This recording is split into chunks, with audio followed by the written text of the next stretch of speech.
It was quiet, peaceful, just the way David liked it. He lived there with his wife, Amina, and their 12-year-old son, Kofi. They didn't have much, just a wooden house, a few goats, and some chickens, but their hearts were full, and their bond with nature was deep. That evening, as they sat outside drinking warm tea and watching the sun fade, they heard something strange, like a soft, broken cry. Not a human cry. Not a bird either. David froze for a second, looking toward the trees. Nearby, Amina leaned forward, squinting.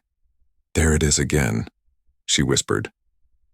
Kofi, full of curiosity, jumped up and ran toward the sound before his parents could stop him. "Kofi," Amina called, but David held her arm gently. "Wait. Let's go, together."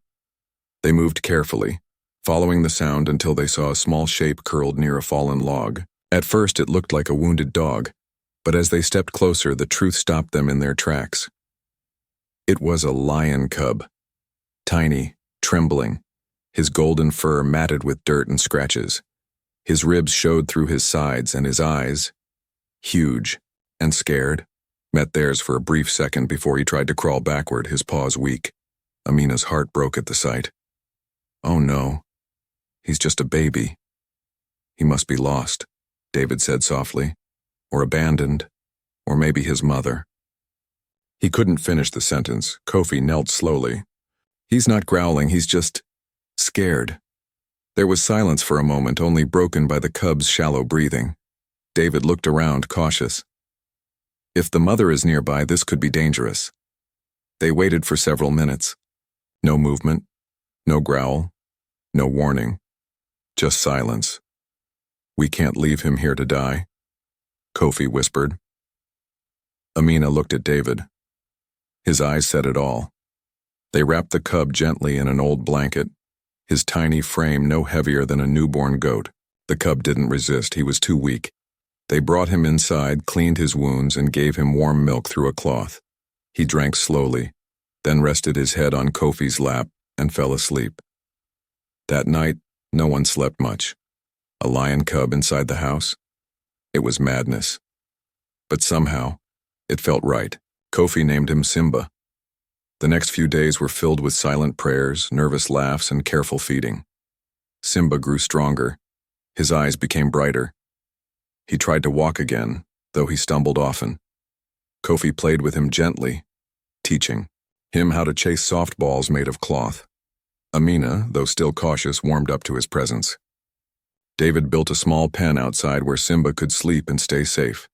Simba's favorite thing was Kofi's shirt. He'd always drag it into his pen and curl up with it. He followed Kofi everywhere like a shadow. Every time Kofi left his sight, Simba let out a soft, sorrowful sound, a sound that tugged at everyone's heart. But even as joy grew in the family, so did the weight of a question that none of them said aloud. Where is his mother? One morning, David went into town for supplies. Amina stayed home to cook while Kofi and Simba played by the edge of the field. The sun was high and the heat shimmered across the dry grass. Everything felt peaceful again, until Simba suddenly stopped playing. He froze. His ears twitched. Then, he let out a low, shaky growl. "Kofi, what's wrong with him?" Amina called from the porch. "I don't know. He's sniffing the air." Before she could say more, Simba let out a sound none of them had heard before. A deep, powerful roar. It wasn't a full-grown lion's roar, but it echoed across the field like a signal. "Kofi, come back now," Amina shouted, a knot forming in her stomach. Kofi grabbed Simba and rushed back to the house. They watched the horizon. Nothing, just wind in the trees. But something felt off. The birds had gone, silent. The goats huddled together near the fence. The silence wasn't peaceful anymore. It was wrong. That night, as they tried to sleep, Simba kept pacing in his pen, growling at the dark. Then came the howls. Not lions, hyenas. Several of them. David rushed out with a burning torch, his heart pounding. The animals were circling the field, eyes glowing in the dark. Simba roared again, louder this time. The hyenas stopped, sniffed the air, and slowly backed away into the night. It was a warning, a signal. and they understood it. After that night, Simba grew more restless. He stood at the fence often, looking into the distance. His playful energy turned into watchfulness. He was waiting for something. Or someone. 3 days later, the real storm came. That evening, Kofi was walking near the stream with Simba by his side. The sky was cloudy and the wind had changed. As they crossed the water, Simba stopped. He sniffed the air again, but this time he didn't growl. He whimpered. "What is it?" Kofi asked, kneeling beside him. Simba's ears flattened, and he looked straight ahead. Kofi followed his gaze, and his blood ran cold. There, across the stream, hidden partly in the trees, stood a lioness, massive, regal. Her golden eyes locked on the boy and her cub. Kofi froze. The lioness didn't move. She simply stared. Then slowly she let out a low, vibrating sound, something between a purr and a growl. Simba answered with a tiny roar. Kofi stepped back. "Simba, is that your—" But before he could finish, a second roar ripped through the air. From the other side of the field, another lion. David and Amina heard it too. They ran outside just in time to see movement on the horizon. 3 shapes now. A lioness and 2 more lions following behind. Simba ran to the edge of the fence and roared again, louder and stronger than ever. "What do we do?" Amina asked, fear rising in her voice. "We wait," David said, holding her hand tightly. "Let's see what they do." The lions didn't charge. They didn't roar back. They stopped a few yards from the house and stood silently, as if they were waiting. Simba kept roaring, walking along the fence. His energy had changed. He wasn't scared. He wasn't confused. He knew. Then something remarkable happened. The lioness stepped forward, lowered her body, and let out a soft, almost sad sound. Simba answered, and pushed open the pen's small gate with his paw. Kofi gasped. Simba walked straight toward the lioness, his tail up, his head high. When he reached her, she licked his face gently, her huge paws wrapping around him in a soft embrace. It was his mother. Tears welled up in Amina's eyes. Even David, strong and silent, felt his throat tighten. But the moment wasn't over. Suddenly, one of the other lions growled and stepped closer. His eyes were locked on the house, not on Simba, on them. David's heart pounded. "Get inside." Before they could move, Simba turned around and roared, fiercely. It stopped the lion in his tracks. Simba stood between the family and the other lions, his tiny body full of fire and protection. It wasn't just a reunion. It was a warning. The lions looked at each other. Then slowly, one by one, they turned and vanished into the trees. Simba looked back at the house. And that's when Kofi whispered, "He doesn't want to leave." But the choice was no longer theirs.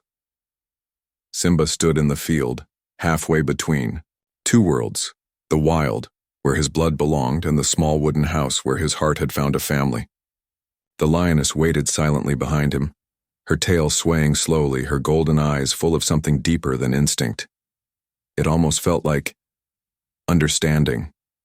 Kofi stepped forward, heart pounding. "Simba," he whispered. Simba turned his head. Their eyes met.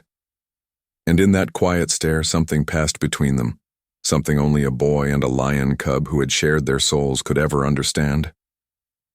David kept one hand on Kofi's shoulder, the other holding Amina's trembling fingers. "Let him decide," he said softly. Simba took one slow step toward the lioness, then another. Her body lowered to welcome him, her massive frame calm, patient. But Simba didn't nuzzle her this time. He didn't crawl into her fur like a scared cub. He just placed his paw against hers, rubbed his head once on her chest, and turned back. He ran toward Kofi. Kofi dropped to his knees, arms wide. Simba leapt into his embrace like he always did, wrapping his paws around the boy's shoulders and letting out a deep, muffled sound that wasn't quite a roar. It was something else. A sound of love, of choice. Behind them, the lioness didn't move. She watched for a long moment, then raised her head and let out a soft, haunting roar that echoed across the savannah. Not a call for danger, not a cry of pain, a goodbye. Then she turned and vanished into the tall grass. The others followed, their shapes disappearing like shadows, and just like that, Simba was no longer a lost cub. He had chosen his pride. The days that followed felt surreal. People from nearby villages heard rumors. A lion cub living with a family, protected them from hyenas, chose humans over lions. Some came to see, others stayed away, fearing trouble. But Simba stayed close, to the house. He refused to wander far, always returning before dark, always sleeping near Kofi's window. Still, David knew things couldn't stay this way forever. One morning, 2 jeeps pulled up to their land. Officials from the wildlife department stepped out, along with a tall man with kind eyes and a long scarf wrapped around his neck. His name was Dr. Leif, a wildlife specialist who had spent years studying lion behavior. "We've never seen anything like this," he said, sitting at their table and sipping Amina's tea.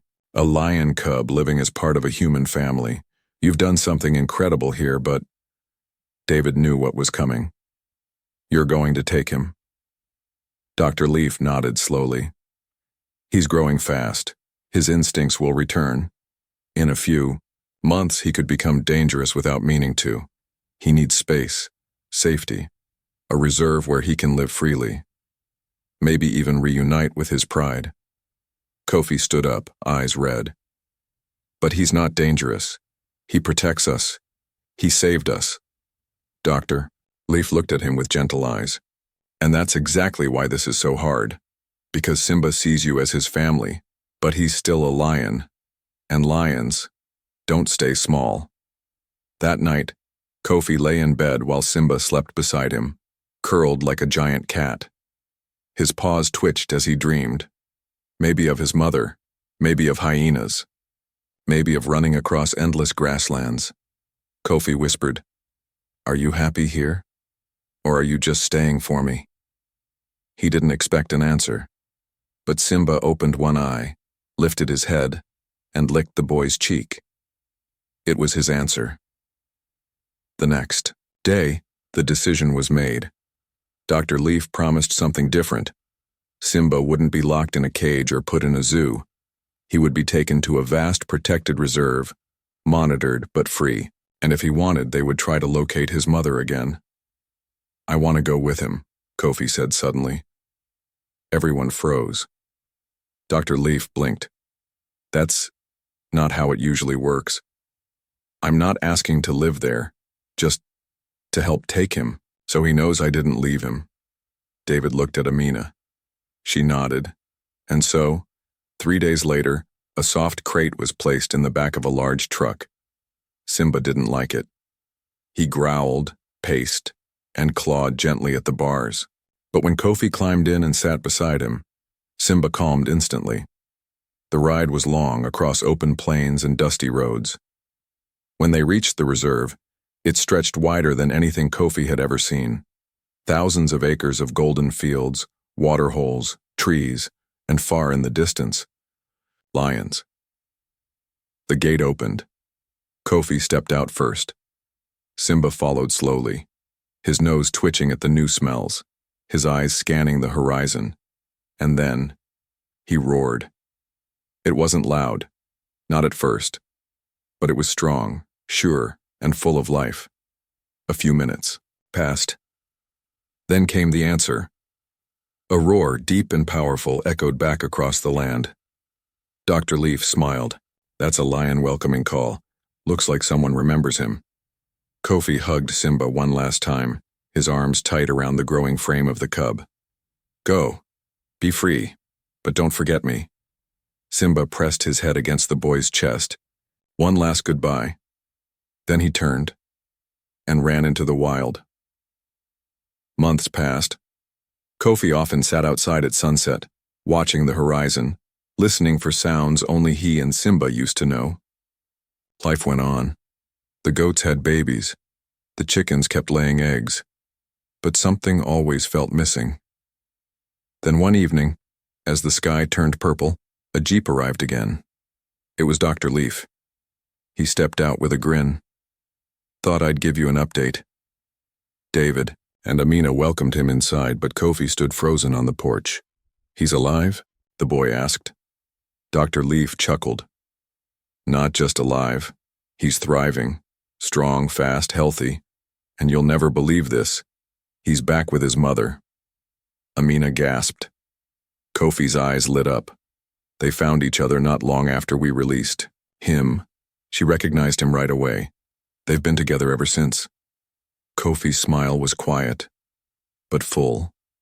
Dr. Leaf reached into his bag and handed him something small. A picture. It was Simba, larger now, standing beside the lioness. His eyes still held that familiar spark. "But here's the real surprise," Leif added. "Last week one of our rangers saw something strange. A young lion, Simba, chased off a poacher's truck that had entered the reserve illegally. No fear, just pure instinct to protect." Kofi beamed with pride. "He learned that from you." The sun dipped lower, and the family sat together as the wind picked up gently, brushing over the fields. Somewhere far away, a lion cub who once cried alone in the grass had become something more. A guardian, a leader, and a legend. And he had never forgotten the ones who saved him. Thank you for staying with this story till the end. If it touched your heart even a little, don't forget to like, share, and subscribe. It truly helps us bring more powerful stories like this to life. See you in the next one.